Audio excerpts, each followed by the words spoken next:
नमस्कार, आप देख रहे हैं हर खबर। मैं हूं आपके साथ जागृति और आपको सीधा लिए चलते हैं लखनऊ, जहां पर विधानसभा में सीएम योगी आदित्यनाथ क्या कुछ कह रहे हैं वो आपको सुनवाते हैं। और इस सब के साथ सबसे बड़ी समस्या खड़ी होती थी, कोई कार्य प्रारंभ अपनी रिस्क पर करता भी था, लेने की भी व्यवस्था करता था, तो उनके सामने पॉल्यूशन कंट्रोल बोर्ड उनको परेशान करने के लिए उल्टा आधमक पड़ता था।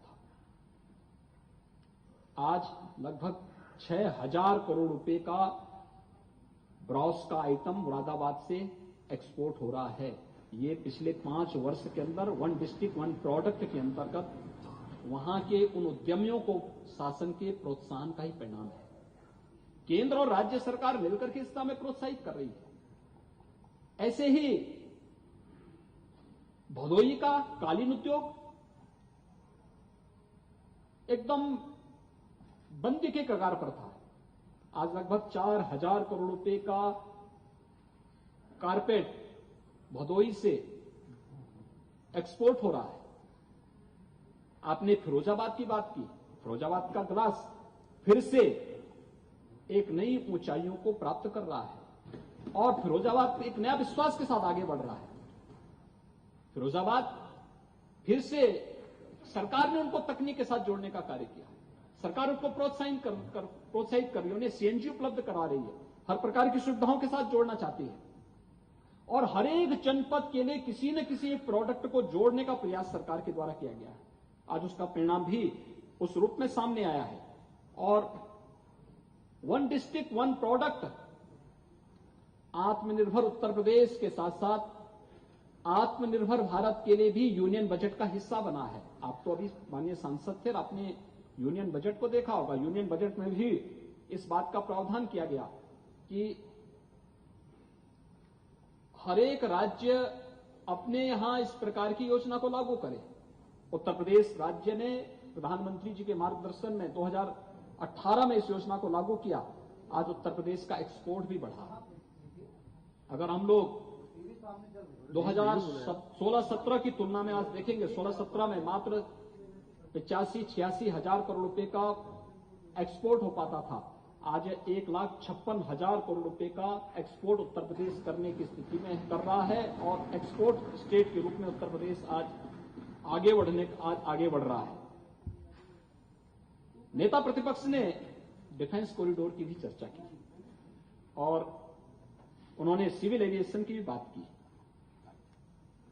महोदय, मुझे सबसे पहले हमने 5 वर्ष के अंदर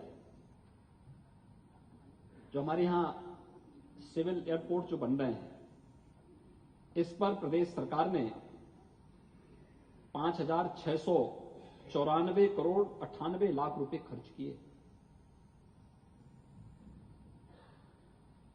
इसमें जेवर एयरपोर्ट, अयोध्या, बरेली, आगरा, प्रयागराज, इन सब के साथ कार्य हुआ, जबकि 5,694.98 करोड़ ये 5 वर्ष में हम लोगों ने दिए पैसे। और 12 से 17 के बीच में कितना पैसा दिया मालूम? ये दिया मात्र 654 करोड़ रुपए और उसमें भी आपने बाद में पैसा डाइवर्ट कर दिया था। वो पैसा उस कार्य के लिए खर्च नहीं हुआ।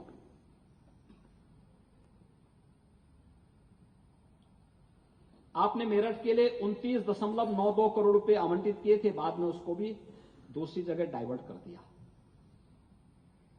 और जेवर गौतम बुद्ध नगर के लिए, कुशीनगर के लिए, बरेली, आगरा, प्रयागराज एयरपोर्ट के लिए ये राशि हम लोगों ने जारी की थी। समाजवादी पार्टी सरकार के समय कोई भी चीज वहां पे लागू नहीं हुई, कोई पैसा उसके लिए आवंटित नहीं हो पाया। ये सच्चाई है। और अगर हम इसको और आगे बढ़ा करके देखेंगे तो प्रदेश के अंदर सिविल एविएशन के उसमें इस सेक्टर में अगर आप देखेंगे तो 2017 तक यानी मार्च 17 तक प्रदेश के 2 एयरपोर्ट पूरी तरह क्रियाशील थे, लखनऊ और वाराणसी का। 2 एयरपोर्ट आंशिक क्रियाशील थे, गोरखपुर और आगरा। इलाहाबाद तो कुंभ के समय हुआ है, मैं 17 की बात कर रहा हूं।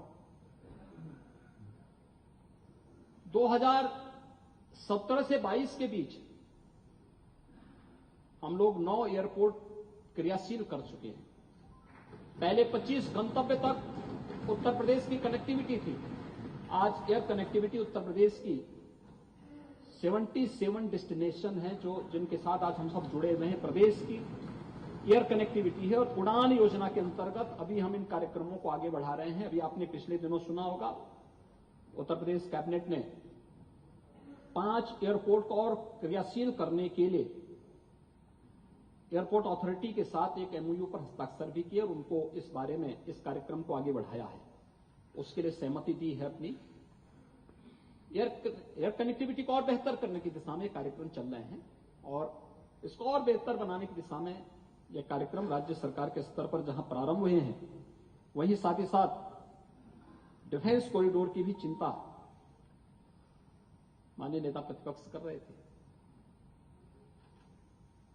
उन्होंने कहा ये तो हम पहले कर चुके थे, लेकिन प्रधानमंत्री जी ने डिफेंस कॉरिडोर यूनियन बजट में डिफेंस कॉरिडोर की जो बात की थी वह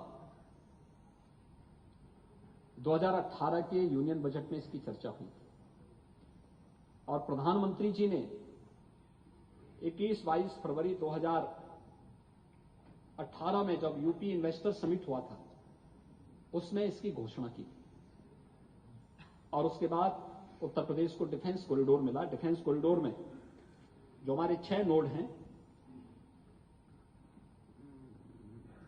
लखनऊ, कानपुर, आगरा, अलीगढ़, झांसी और चित्रकूट,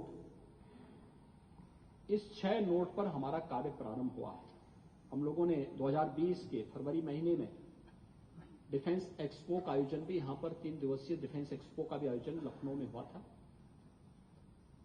और उस समय हम लोगों ने जो कार्य प्रारंभ किया उसके बाद ये 6 नोड पर भूमि अधिग्रहण की कार्रवाई के साथ साथ इस कार्यक्रम को कार्यक्रम के आगे बढ़ाया और अब तक हमारे पास 1598.84 हेक्टेयर भूमि हम प्राप्त कर चुके हैं और इसमें अब तक कॉरिडोर के लिए अब तक 8,640 करोड़ रुपए के 62 एमओयू हो चुके हैं। लखनऊ में ब्रह्मोस मिसाइल निर्माण और झांसी में भारत डायनेमिक्स लिमिटेड की इकाई का कार्यक्रम भी आगे बढ़ चुका है।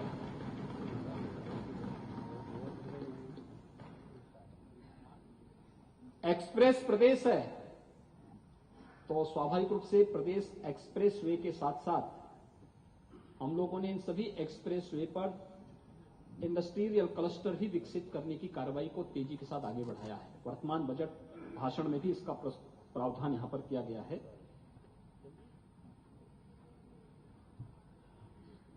महोदय, प्रदेश के अंदर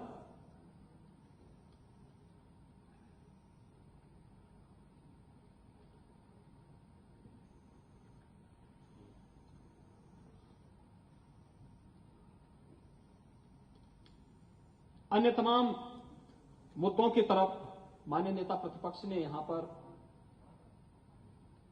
ध्यान आकर्षित भी किया था और स्वाभाविक रूप से नेता प्रतिपक्ष होने के नाते उनको इन मुद्दों पर खुला बोलने का अधिकार भी था।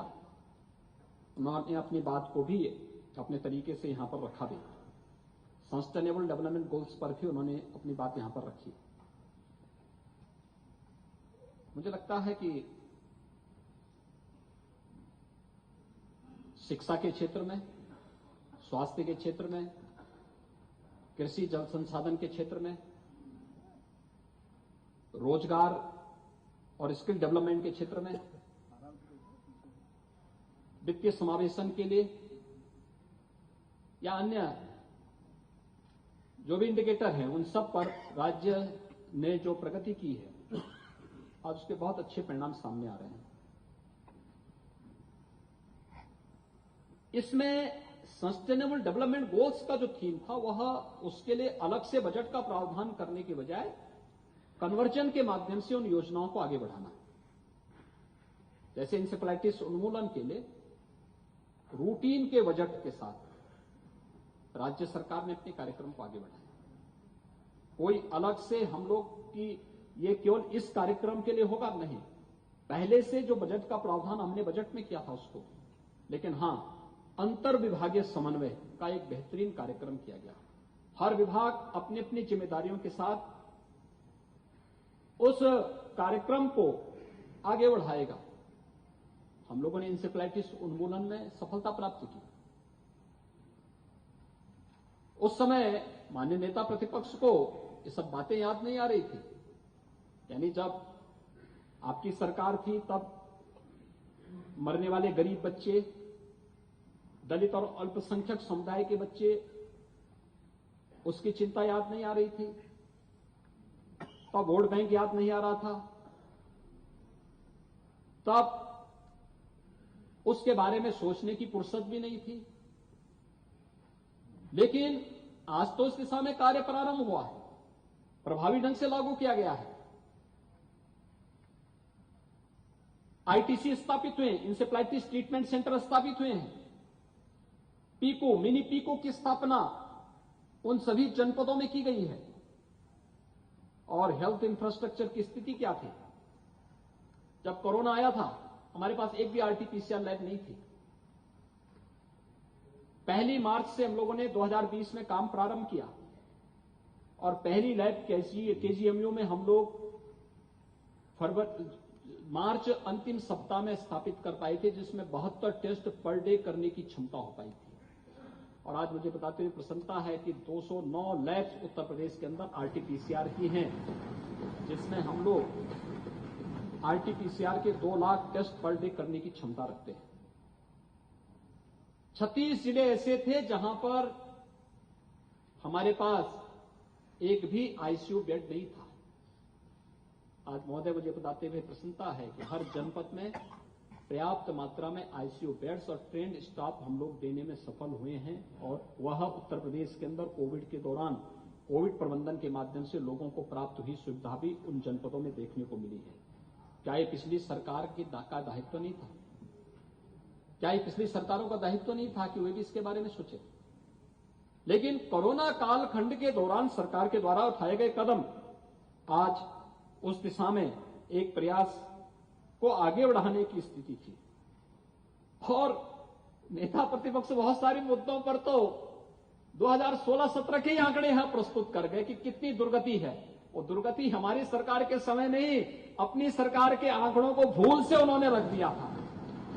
खासतौर पर जैसे एजुकेशन इंडेक्स की बात कर रहे थे, तो एजुकेशन इंडेक्स की जो आंकड़े वो दे रहे थे महोदय, वे 16-17 के आंकड़े थे जब उनकी सरकार थी, वे स्वयं सरकार में थे। उस समय सच था, उत्तर प्रदेश एजुकेशन इंडेक्स में पीछे से 4 नंबर पर था। लेकिन आज उत्तर प्रदेश की रैंकिंग सुधरी है। बेसिक एजुकेशन में उत्तर प्रदेश देश के अंदर नंबर 1 की स्थिति में पहुंचा है। बेसिक एजुकेशन, ऑपरेशन कायाकल्प हो या शासन के इन सभी कार्यक्रमों को आगे बढ़ाने के लिए मैं क्या उसी दिशा में आगे बढ़ रहे हैं। और इन्हीं स्थितियों को लेकर के हम लोगों ने अपने कार्यक्रमों को आगे बढ़ाया है। महोदय, इसके साथ ही अगर मैं इन सभी चीजों को आपके सामने रखूंगा, समय लगेगा। अगर फुर्सत है तो मुझे कोई आपत्ति नहीं है, मुझे कोई दिक्कत नहीं है। सुनने की स्थिति होनी चाहिए और व्यक्ति बहुत तन्मयता के साथ सुने तो मुझे लगता है बहुत सारी चीजें क्लियर हो जाएंगी, बहुत सारी चीजें क्लियर हो जाएंगी। लेकिन हम अपनी बात को रखते समय इन चीजों को जरूर ध्यान दें कि हम लोगों ने, और देखिए मुझे तो प्रसन्नता होती कि अगर एसडीजी पर हुई एक लंबी चर्चा के दौरान उस समय समाजवादी पार्टी भी सदन का हिस्सा बनी होती, नहीं बनी थी, क्योंकि वो चर्चा थी गरीबों के लिए, उत्तर प्रदेश के नागरिकों के लिए, किसानों के लिए, महिलाओं के लिए, युवाओं के लिए एक गंभीर चर्चा थी। उस चर्चा से समाजवादी पार्टी और हमारे विपक्ष के मित्रों ने उस समय वॉकआउट कर गए। हां, कुछ मान्य सदस्य थे जो प्रगतिशील सोच के थे, उनका कहना था कि भाई देखिए समाजवादी पार्टी समेत कुछ जो अन्य दल हैं, इनकी सोच लोकतांत्रिक नहीं है, इसलिए वे लोग सदन में आए, उन्होंने अपने भाषण भी दिए, अपने सुझाव भी दिए, लेकिन बहुत सारी चीजें, बहुत सारे माननीय सदस्य, यानी अगर समूचा विपक्ष भी उसका हिस्सा बना होता तो मुझे लगता है बहुत सारी चीजें सामने आती हैं। जब हम चर्चा के आगे बढ़ते हैं तो हमें सोचना चाहिए कि जब अवसर मिला तब हम लोगों ने इस दिशा में क्या किया, और वो चीजें अगर आगे बढ़ी होती तो बहुत अच्छी स्थिति प्रदेश के अंदर बनी होती। 1 डिस्ट्रिक्ट 1 मेडिकल कॉलेज की स्थिति पिछले 5 साल के दौरान प्रदेश के अंदर यूजी और पीजी की सीटों में वृद्धि, प्रदेश के अंदर जो 16 असेवित जनपद थे वहां पर एक एक नए मेडिकल कॉलेज की स्थापना की कार्रवाई, ये सभी चीजें आज जिसके माध्यम से राज्य सरकार तेजी के साथ अपने कार्यक्रम को आगे बढ़ा चुकी है। और मुझे यह भी बताते हुए प्रसन्नता है कि जो 40 सालों में नहीं हो पाया, इंसेफ्लाइटिस, कालाजार, इनके उन्मूलन के लिए विगत 5 वर्ष के अंदर डबल इंजन की सरकार ने इसके उन्मूलन की दिशा में भी तो तस्वीरें आपने देखी जहां पर सीएम योगी आदित्यनाथ बजट सत्र पर चर्चा करते हुए बीते 5 सालों में सरकार द्वारा किए गए कार्यों को उन्होंने गिनवाया। वही खबरों में आगे बढ़ते हैं जहां यूपी में 11 सीटों के लिए हो रहे राज्यसभा चुनाव के लिए बीजेपी के सभी 8 उम्मीदवारों ने नामांकन दाखिल कर दिया है। इस मौके पर मुख्यमंत्री योगी आदित्यनाथ सहित बीजेपी के प्रमुख नेता और कार्यकर्ता मौजूद रहे। प्रदेश की 11 राज्यसभा की सीटों में से 8 पर बीजेपी और 3 पर एसपी का जीतना लगभग तय है। बीजेपी ने राज्यसभा के लिए राधा मोहन दास अग्रवाल, लक्ष्मीकांत वाजपेयी, संगीता यादव, दर्शना सिंह, बाबूराम निषाद, सुरेंद्र सिंह नागर, मिथिलेश कुमार और डॉक्टर के लक्ष्मण को उम्मीदवार बनाया है। तो सीएम के साथ इस नामांकन प्रक्रिया के दौरान कई मुख्य नेता मौजूद रहे जहां 8 उम्मीदवारों ने नामांकन दाखिल किया। तो वहीं इस मौके पर दोनों डिप्टी सीएम भी मौजूद रहे। तो सीएम की मौजूदगी में ये नामांकन भरा गया।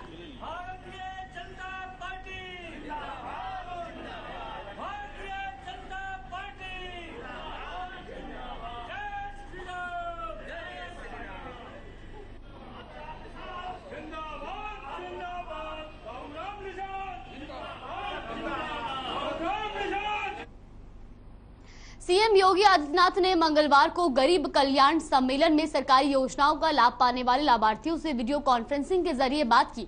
उन्होंने कहा कि बीजेपी सरकार में गरीबों को बिना उनका जाति और धर्म देखे सरकारी योजनाओं का लाभ मिल रहा है। गरीबों को बैंक अकाउंट से जोड़ा गया है। उन्हें शासन की योजनाओं का सीधा लाभ मिल रहा है। पीएम नरेंद्र मोदी ने हिमाचल प्रदेश के शिमला से किसानों को किसान सम्मान निधि की अगली किस्त जारी की। इस मौके पर सीएम योगी लखनऊ के लोक भवन से वर्चुअल जुड़े रहे। बीजेपी सरकार की योजनाओं के लाभार्थी और जनप्रतिनिधि भी इस कार्यक्रम में वर्चुअल जुड़े। तो यूपी में भी ब्लॉक स्तर पर कार्यक्रम हुए। सीएम योगी ने वर्चुअल संबोधन में कहा कि सरकारें 1947 के बाद से है, लेकिन सरकार की योजनाओं का लाभ 2014 के बाद से मिलना शुरू हुआ। पीएम के नेतृत्व में केंद्र का 8 साल का सफलतापूर्वक कार्यकाल पूरा हुआ। अपने देश ने बहुत कुछ बदलता देखा गया है और शासन की योजनाएं गांव गरीब तक पहुंची है। हर वर्ग तक योजनाओं को पहुंचाया गया है। योगी ने कहा कि अब केवल ये एक नारा नहीं बल्कि वास्तविकता है। हर घर बैंक की सुविधा है। प्रधानमंत्री ने जो नारा दिया था सबका साथ सबका विकास, आज ये नारा इस रूप से हमारे सामने आया है। देश की 140 करोड़ जनता का विश्वास भी जुड़ा है और सबका सामूहिक प्रयास भी जुड़ा हुआ है।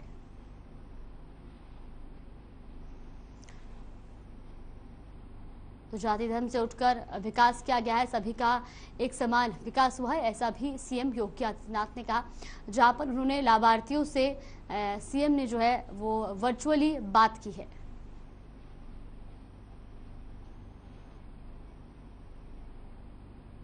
केंद्रीय मंत्री स्मृति ईरानी मंगलवार को अमेठी के 1 दिवसीय दौरे पर रही, जहां उन्होंने केंद्र सरकार की 8 साल पूरा होने के उपलक्ष्य में कलेक्ट्रेट में आयोजित कार्यक्रम में हिस्सा लिया और लोगों की समस्याओं को भी सुना। इसके अलावा वरिष्ठ पार्टी कार्यकर्ताओं के साथ जयपुरिया स्कूल में लंच किया। इस कार्यक्रम में सरकार की ओर से दी गई विभिन्न योजनाओं के लाभार्थी भी मौजूद रहे। तो वही कार्यक्रम में प्रधानमंत्री नरेंद्र मोदी और मुख्यमंत्री योगी आदित्यनाथ वर्चुअली जुड़े और लाभार्थियों से संवाद किया।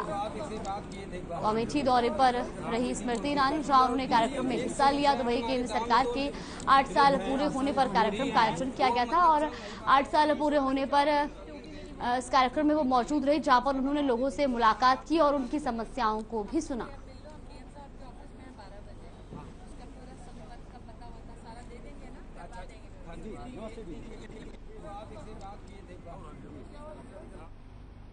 बदायूं में अफसरों के मुताबिक नजमुल ने विनियमित क्षेत्र द्वारा नक्शा पास कराया था, जबकि नक्शे के विपरीत मकान का निर्माण किया गया। बिना नक्शे के भवन बनाने वालों में हड़कंप मच गया है। आलापुर थाना क्षेत्र के ककरौली कस्बे के रहने वाले माफिया नजमुल का भी घर है।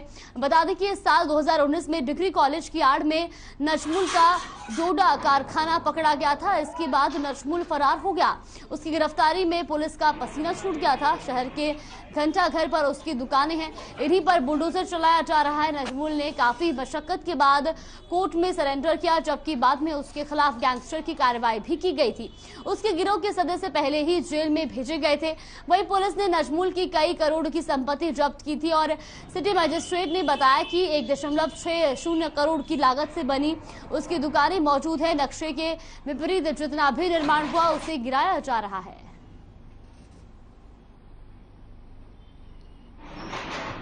नजमुल नाम के गैंगस्टर हैं, उनकी संपत्ति को सीज किया गया था 2021 में और ये बिल्डिंग भी उसी में से है। एक अब्दुल्ला मार्केट है, अब्दुल्ला कॉम्प्लेक्स है जो लगभग 1 करोड़ 60 लाख इसकी कीमत है। और ये चूँकि विनियमित क्षेत्र के तहत जो इन्होंने मानचित्र स्वीकृत कराया था उसके अगेंस्ट जो निर्माण किया गया उसका ध्वस्तीकरण आज किया गया।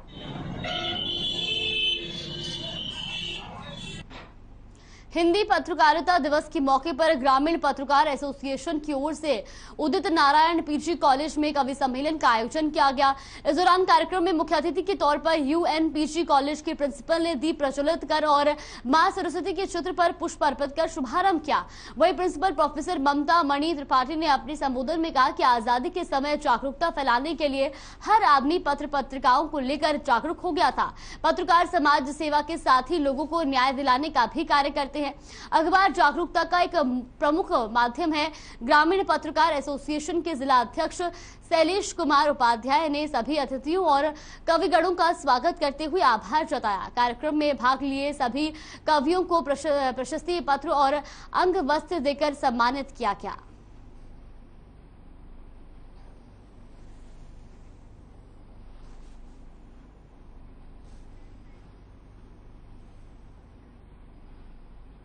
नई दिल्ली नोएडा के सेक्टर 7 में उस वक्त हड़कंप मच गया जब एक प्लास्टिक फैक्ट्री में अचानक आग लग गई। आग की सूचना मिलने के बाद दमकल की गाड़ियां मौके पर पहुंच गई और दमकल विभाग के कर्मचारी आग बुझाने के प्रयास में जुट गए।